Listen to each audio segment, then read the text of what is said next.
Cette vidéo est réservée à l'insertion des ouvrages hydrauliques au niveau du profil en main. Vous allez ouvrir la conception transversale tout d'abord. Ensuite, vous allez cliquer sur Sortie, Dessin, Profil en main. Et la boîte de dialogue qui va s'afficher devant ici, vous allez bien sûr renseigner toutes les informations concernant le profil avant. Ensuite, vous allez venir au niveau du bouton ouvrage d'art.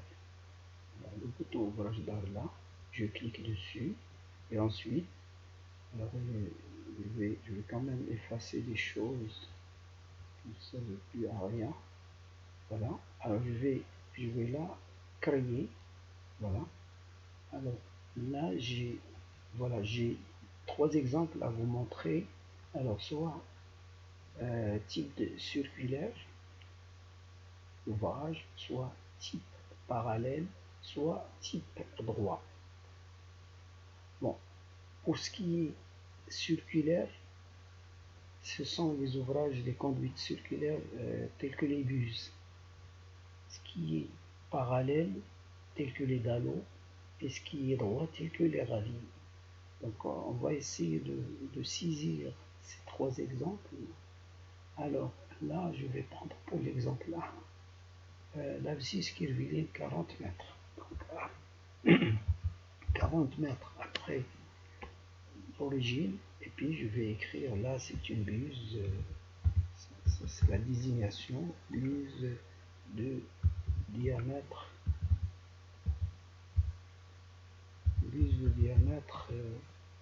mettons 1000 mm. Voilà, 1000 mm.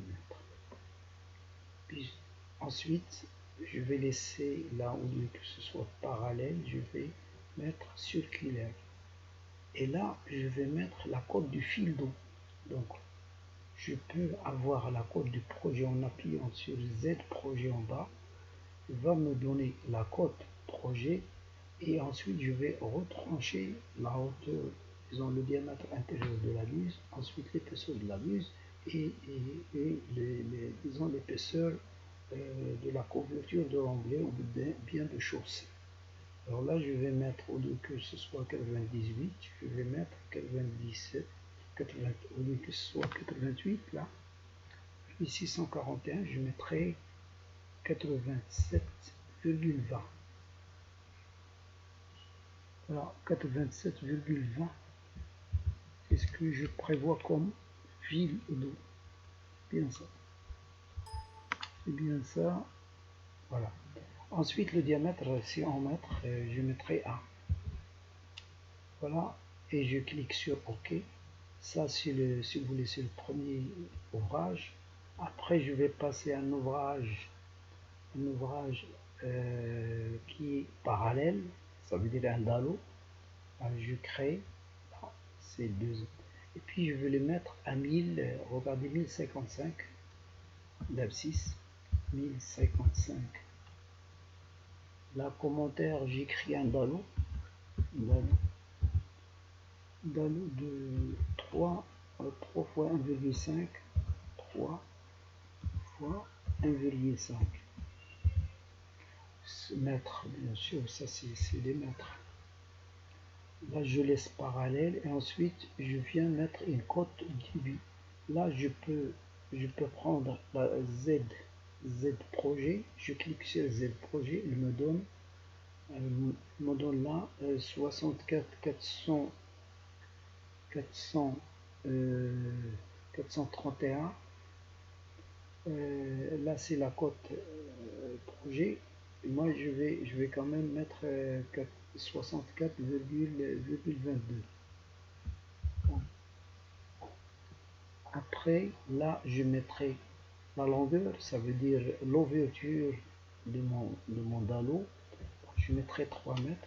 Et puis la hauteur, l'épaisseur, ça c'est la hauteur, c'est le gabarit plus la traverse et le radier. Donc je mettrai 1,5. 1,5. Voilà. Et je mettrai OK. troisième ouvrage, ça c'est un radier submersible que je vais créer en troisième ligne. Et puis je mettrai là, ça va être l'abscisse 430. Je mettrai ça 430 mètres de l'origine. Après je mettrai radier, un radier de 60 mètres de lumière. Voilà. Et puis là je mettrai là droit. Bon, là c'est côte Z projet. Alors je vais garder 78-60 et là je mettrai la longueur c'est 60 mètres. Là c'est l'épaisseur, si vous voulez, c'est l'épaisseur du radier, 30 cm, 0,33. Et ensuite le côte fin c'est 76,4. 76,4. Après avoir fait ça, je clique sur OK, la première fenêtre, ensuite la deuxième fenêtre OK, et je viens ici faire pagination automatique. Je clique sur pagination automatique, là, et je termine par OK, et je reviens vers dessiner là. Dessiner. Donc regardez là, je vais essayer de faire un zoom au niveau des choses qui ont été dessinées par piste là. Alors vous voyez le radier là, c'est le radier là. Je peux encore zoomer un peu plus. Là vous voyez là, c'est le radier. Voilà, le radier il est là. Et j'irai vers le début de projet pour vous montrer l'ouvrage buse, la buse là, à 40 mètres. Voilà. Vous voyez la buse là, 40 mètres diamètre A, elle se situe à 40 mètres d'abscisse, elle est là. Et après le dallo, il est vers les 430, là j'essaie d'aller voir ce dallo là au niveau des 430. Plutôt le dallo c'est vers la fin 1055. Voilà, j'irai voir 1055. Voilà. Voilà, le dallo, vous voyez le dallo là, c'est un dallo de 3 mètres, disons, d'ouverture et 1,50 m de gabarit. Alors pourquoi il est comme ça? Parce que au niveau du profil en long, on travaille avec deux échelles. Il y a l'échelle des longueurs, c'est le 1 millième, et l'échelle des hauteurs, c'est le 1 centième. Voilà, je vous remercie.